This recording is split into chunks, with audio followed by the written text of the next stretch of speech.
Hey there, everybody. Hope you're having a wonderful day wherever you are in the world. Good morning, good afternoon, and good evening to wherever you're watching this from. And this is just going to be a talk on looking into the future. All right, so I mean, as we all know, we have past, present, and future.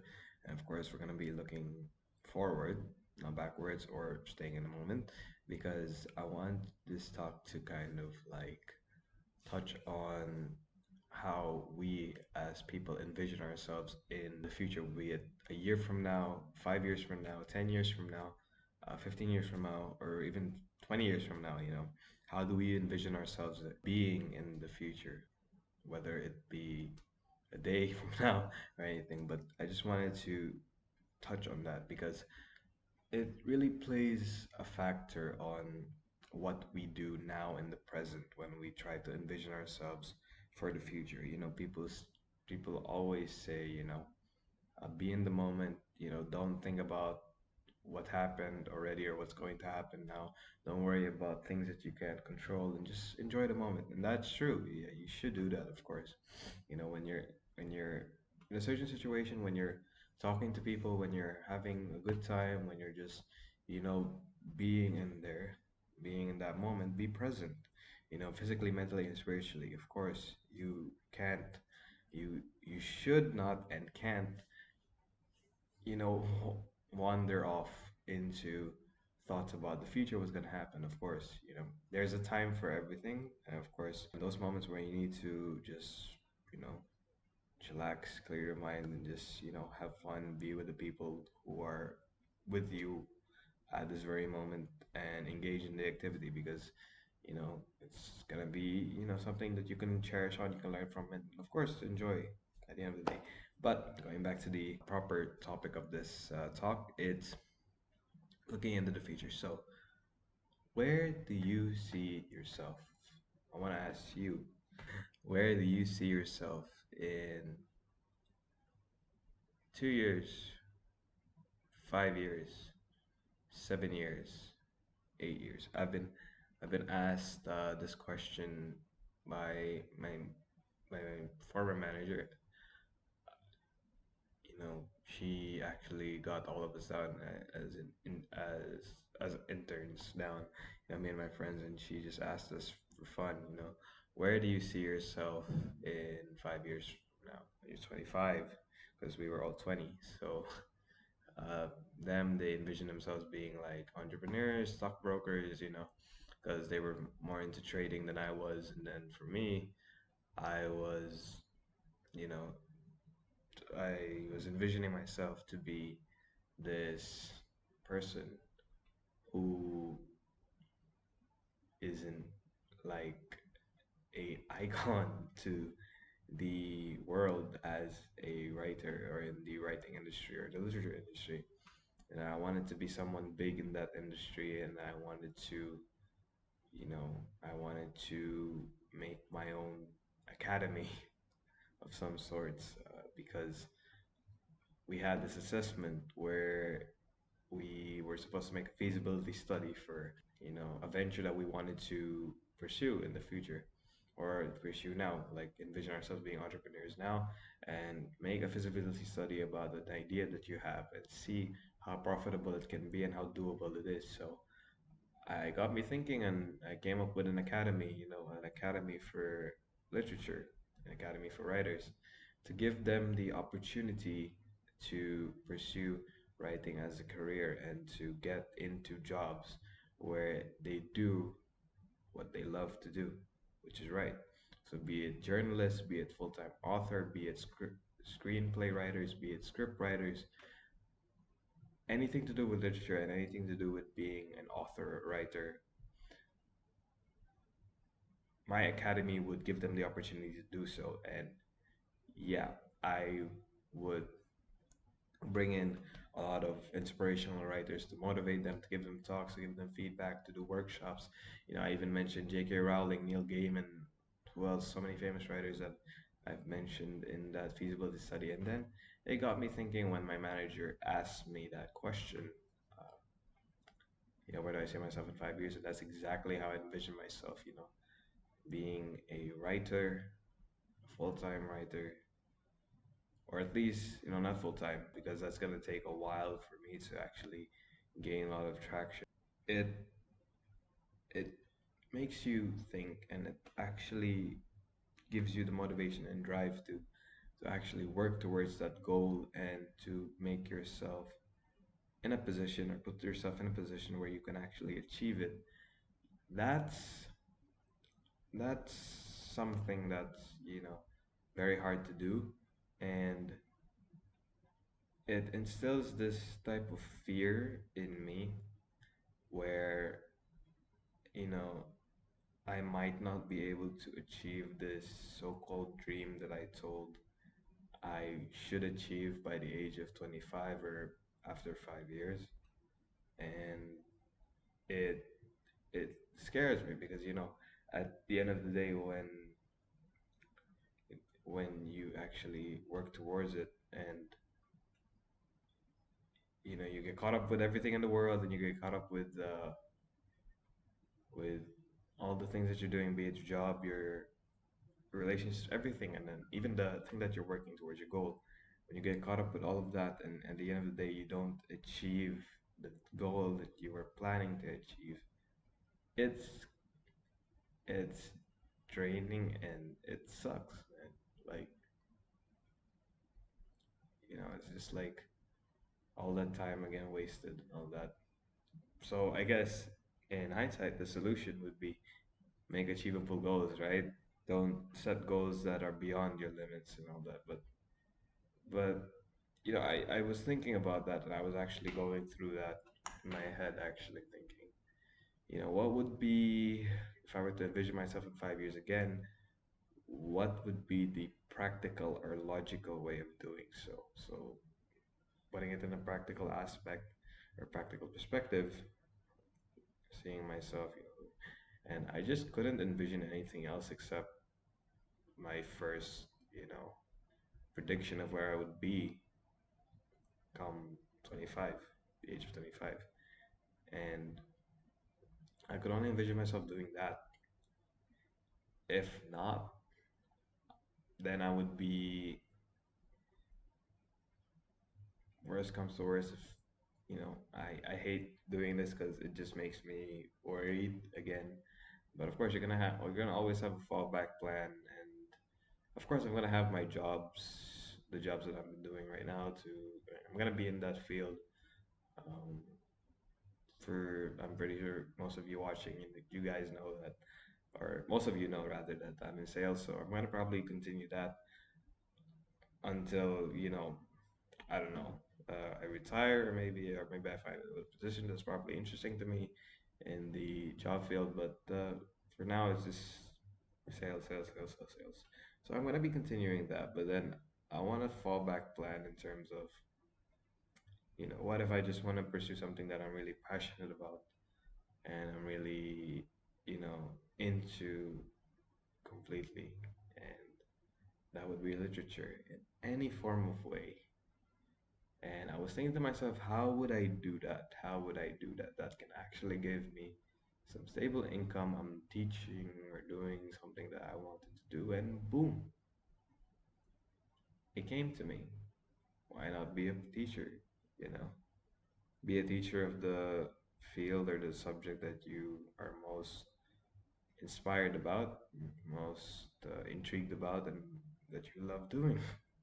So I thought to myself, fallback plan if my writing career doesn't work, which I hope it does, but just to be safe and just to have a fallback plan in case, I want to be doing something later on in my life which I'm actually passionate about and actually could help other people with.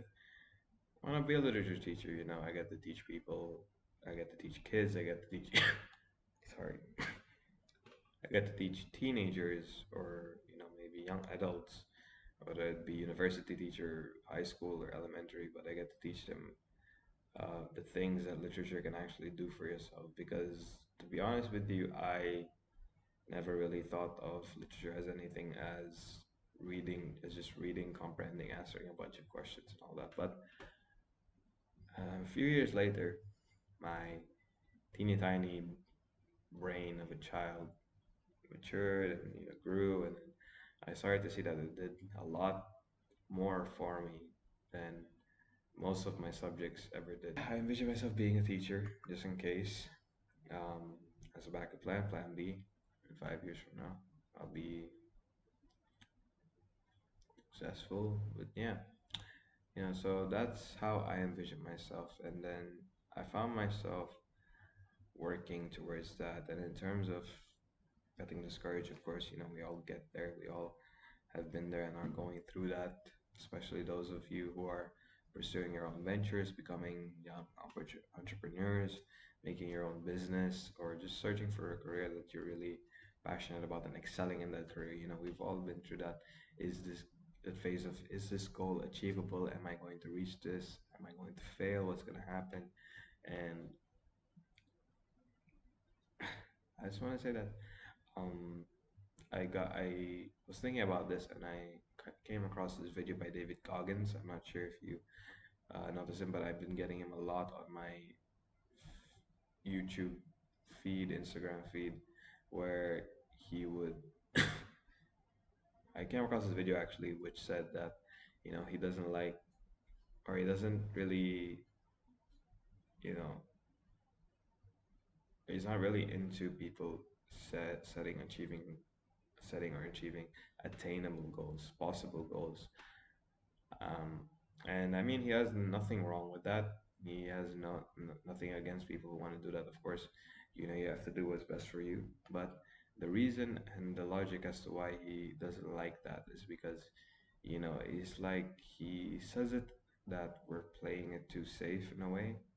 And sometimes we have to do that given our circumstance, given our situations. But he said that if you can achieve, you know, why not achieve, or why not set and achieve unattainable goals? Because then that way you will push yourself to the very limit that your body, that your mind, that your soul can handle, in terms of achieving that goal, working towards it every single day and doing whatever it takes. And if you fail, then at least you know your limit.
until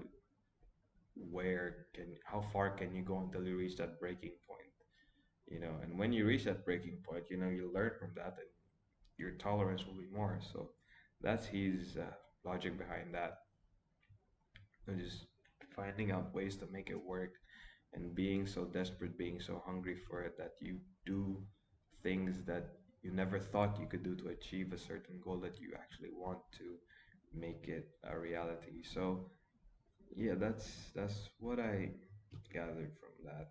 And going back to talk about putting this in perspective to you guys watching. So what are your guys' dreams? Where do you see yourself in 5 years? And how do you see yourself achieving that goal that you set for yourself in a couple of years from now? You know, whether it being something, this one, or just simply living a simple life, peaceful life. What would it be? You know, and in terms of going through failures and trying to cope with, you know, the what ifs, the doubts, the overwhelming thoughts telling you, oh, this is too hard, you can't achieve it, it's too hard. You maybe just play it safe or something. I wouldn't say disregard that voice completely, but listen to but listen to your gut. If your gut's telling you, hey, we can still push a little further, hey, we can still go on, we can still move forward a little more. It's not the end yet. And keep pushing forward. Keep pushing forward. Yeah, I mean, as I just previously said, when you reach a breaking point, you know, that's when you know actually when it's worth it actually to continue something, continue pursuing something or not, in my opinion. So when you reach that breaking point and you know you've got all your gas out of the tank, and for some odd and godforsaken reason you decide to push forward, despite being completely exhausted, all aspects, mentally, physically, emotionally, you still decide to keep moving forward with it. And I think that's a good enough sign for you to know that maybe this is going to lead somewhere, maybe this is going to be worth it. And in terms of reaching those goals that you achieve, I can't really address it personally to any of you guys, specifically, or generous specific advice, because you guys are all different people with different mindsets. But I guess, just keep on moving forward with your dreams, and know what goal you want to achieve. Set a goal in a certain time frame. It can be a year from now, a month from now, a week from now. Set a goal, do whatever you can to achieve it. Learn from ways, make make strategies, make plans that will eventually get you to that set goal that you've achieved, that you want to achieve. And just follow through with those plans, don't slack on it. Just keep on doing it every single day, give it your all, 100%, even if you don't feel like it. And eventually, when the time comes and you're on that deadline, and that's when you'll see that all of your hard work is either paid off, in a sense that you've succeeded that goal, or you've succeeded in a way that you've learned something for yourself through failure as well. You've learned something for yourself. You've learned something about yourself, on how hungry you are in terms of achieving certain goals, how strong you are, that you're not going to let this stop you from going on and achieving more opportunities. So there's so many ways in which we can benefit from actually just setting out goals, trying to achieve them, pushing ourselves to the limit, and eventually succeeding or failing. We can learn a lot through that journey itself. So yeah, but that's the end of this talk, guys. Hope you find this a little bit helpful, and if you're in this situation, hope this gave you a little bit of insight to maybe, you know, helping out with understanding, maybe giving you a sense of perspective as well. But yeah, thank you so much for watching, guys. Hope you have a great day. Bye bye.